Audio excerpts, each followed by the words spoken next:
Welcome back, ladies and gents. I'm your host, Centerstrain01, and we have got more Discovery Tour with Assassin's Creed Odyssey.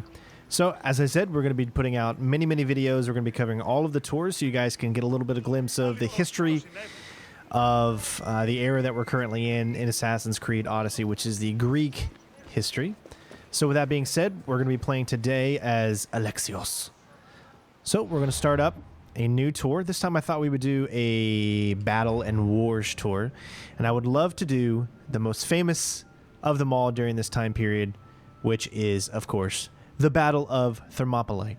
Hopefully I said that right. I'm pretty bad at that stuff, but this is obviously, I think we're going to be led on this tour by none other than the man, the myth, the legend, the greatest Spartan warrior of all, Leonidas. So let's go ahead and move to this location.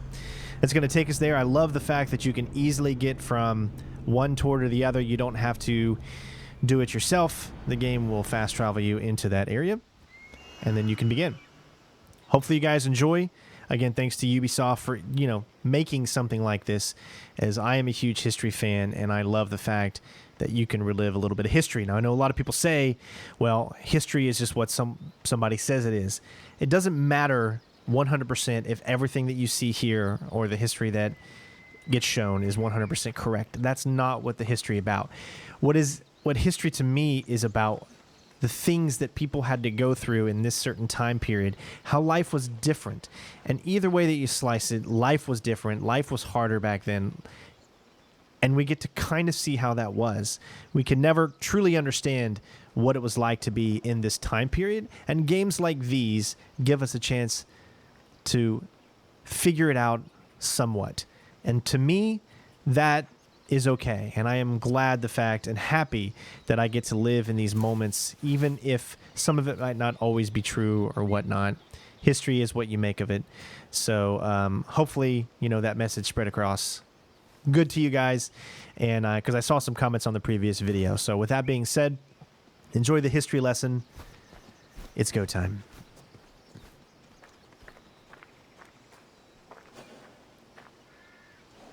Welcome, visitor, to Thermopylae.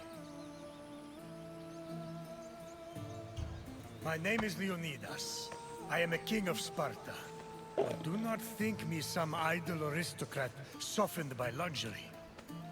When Spartans go to war, I stand alongside them shield to shield, and my spear tastes the same blood as those of my men. Thermopylae stirs many feelings in my heart. Rage at the Persians' arrogance. Regret that I could not do more. But mostly, I feel proud. Proud of my city, and of my men, who fought to protect the very soul of the Spartan people. For those few fateful days, they were my brothers. I miss them all. Thermopylae was where a courageous group of Spartans stood amongst other Greek soldiers and held off the forces of King Xerces, the Persian. When you're done, find me and we'll speak more.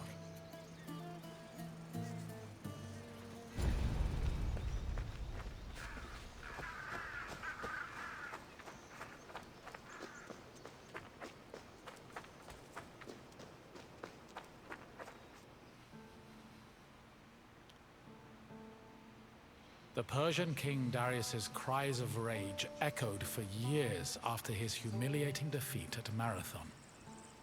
Even after Darius's death, his son Xerxes continued to seek vengeance against the Greeks. According to Aeschylus, Asia was emptied of all its men. Greek spies brought the news of Xerxes' imminent invasion back to their homeland. Afterwards, many discussions were had on the best place to mount a defense. In the end, the Greeks decided on Thermopylae. The area featured a narrow pass that could act as a bottleneck for the Persian army, negating their numerical superiority. It also offered naval advantages, offering the Greek fleets opportunities for flanking. 5,000 Peloponnesian Greeks set up at a fort near the entrance of the narrow passage, otherwise known as the Hot Gates. Leading them was Leonidas, a Spartan king who prided himself on supposedly being a direct descendant of Heracles. Leonidas was accompanied by several elite soldiers who together made up the famous 300 Spartans.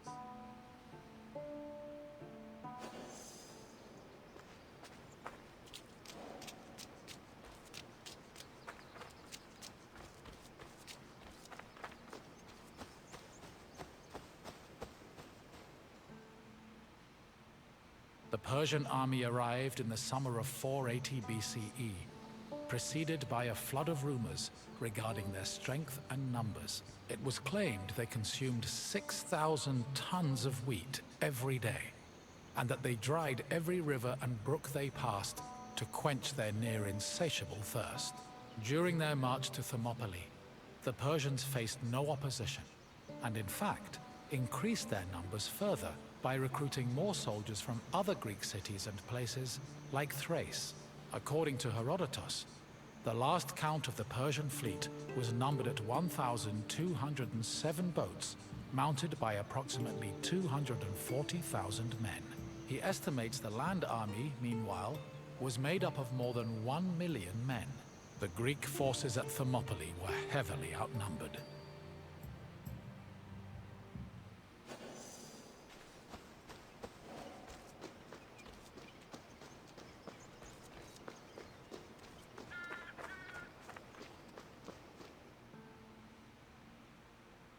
Xerces believed that at the sight of his massive army, the Greeks at Thermopylae would flee in terror. Instead, they deliberated. The majority of the Peloponnesians wanted to engage the Persians on the Isthmus of Corinth. Leonidas, meanwhile, believed it was wiser to stay put in Thermopylae. While the Greek forces debated, a Persian horseman was sent to spy on the enemy. He returned to Xerxes with surprising news. Not only were the Greeks not fleeing, but the Spartans guarding the fort were exercising and combing their hair. A far cry from the fearful soldiers Xerxes expected. To increase the pressure on the Greeks, Xerxes waited 4 more days, then attacked on the 5th. The Persians faced heavy resistance and suffered many losses, and Herodotus says Xerxes leaped 3 times from his chair, seized with fear for his army. The following day proved to be just as difficult for the Persian forces, and the Greeks continued to stand their ground.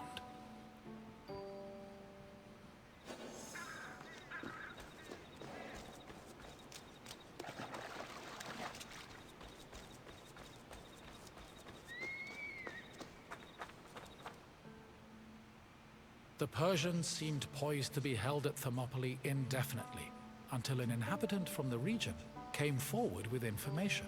He told the Persians of another route, which could take them around Thermopylae.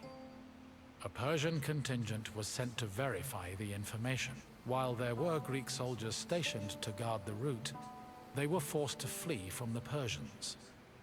Thus, on the 3rd day of the battle, the Greeks were surrounded by their enemy.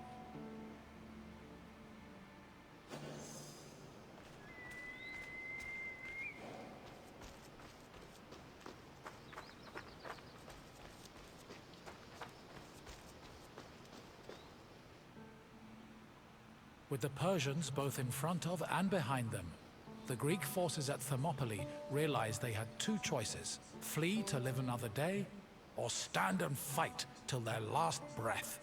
Most of the Greeks chose the former option, but some stayed, including Leonidas and his 300 Spartans. For the Spartans, dying a glorious death was one of the highest honors they could achieve. The few members of Leonidas's Spartans who did not participate in the last stand at Thermopylae felt that they had missed an opportunity for honor and either committed suicide or continued living under the mockery and disgust of their fellow citizens. The Spartans' last stand was not only for glory, though. Had they not held off the Persians, the Greeks' retreating forces would probably have been cut down by enemy horsemen.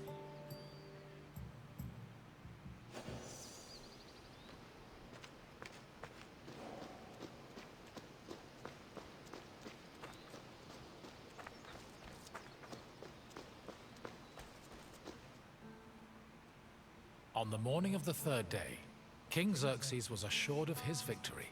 However, that victory did not come easy. King Leonidas himself fell in battle, and a furious fight broke out around his body. The Spartans fought to the last man, and when they had all been slain, Leonidas's body was brought before Xerxes. According to Herodotus, Persians usually honored the most courageous warriors, even if they were enemies.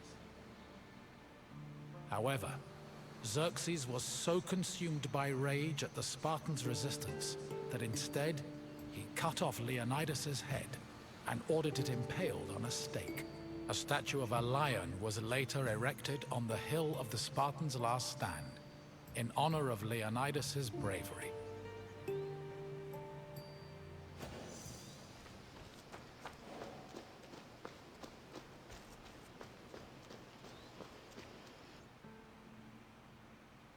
Though they were victorious, the Battle of Thermopylae shook the morale of the Persian army.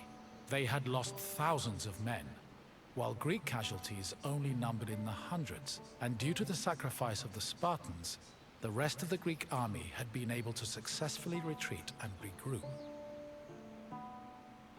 As a result, even as Xerxes set up camp at the foot of Athens' Acropolis, ready to get revenge for his father's humiliating defeat at Marathon, the Persians were more anxious than confident. They were more aware than ever that the Greeks did not fear them, and were ready to die defending their land.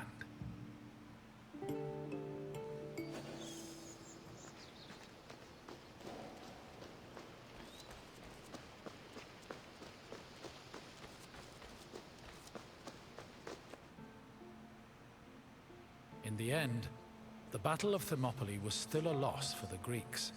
However, the battle gave the Greeks a boost in morale that carried them all the way to their decisive victory over the Persians in the Battle of Plataea in 479 BCE.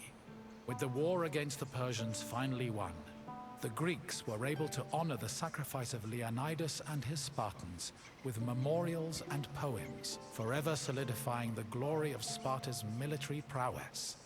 The newfound respect for Sparta was noteworthy, because before the war, the city was seen as no more than a bully who forced itself into the affairs of others. Thermopylae changed opinions of Sparta for the better, and gave them a legitimate claim to be one of Greece's most powerful and influential cities.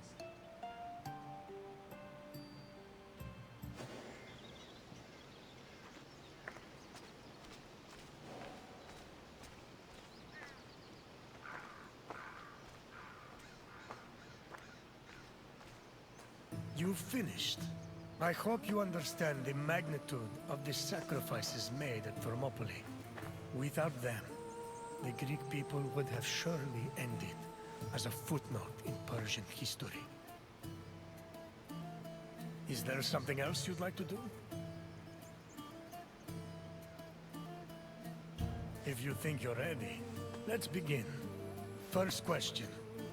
Who was Xerxes' father?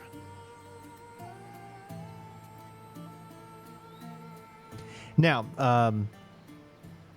I like actually missing these questions because they allow you to be able to, like, get more information, so...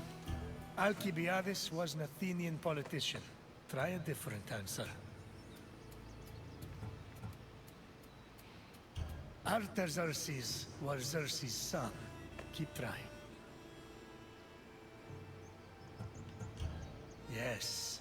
One of the main reasons Xerxes invaded Greece was to get revenge for Darius's defeat at the Battle of Marathon.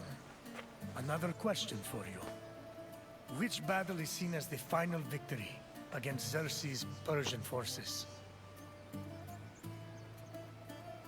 Obviously, we already know it's not Thermopylae, it's not Marathon, and it's not Salamis. It's the Battle of Plataea, so we're going to choose the others.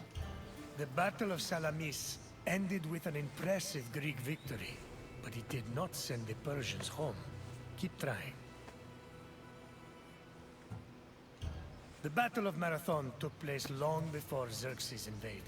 Try another answer. No, try again. Correct.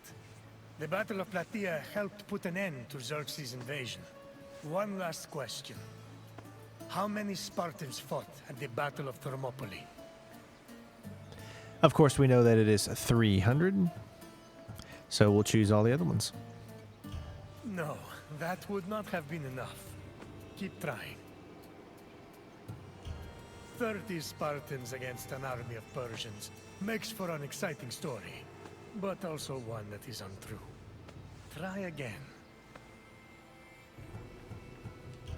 No, if that were true, we would not have lost. Try a different answer. Yes, 300 of us stood against Xerces' forces. You've done well, visitor. I have no more questions for you. All right, so that's going to be it. Farewell, visitor. We have completed Thermopylae, which was the Battle of 300, the movie. Hopefully you guys enjoyed. This game is just one of the most beautifully artful type of games, especially in an open world, that I've seen. Along with Origins, I like the direction of the look of the series.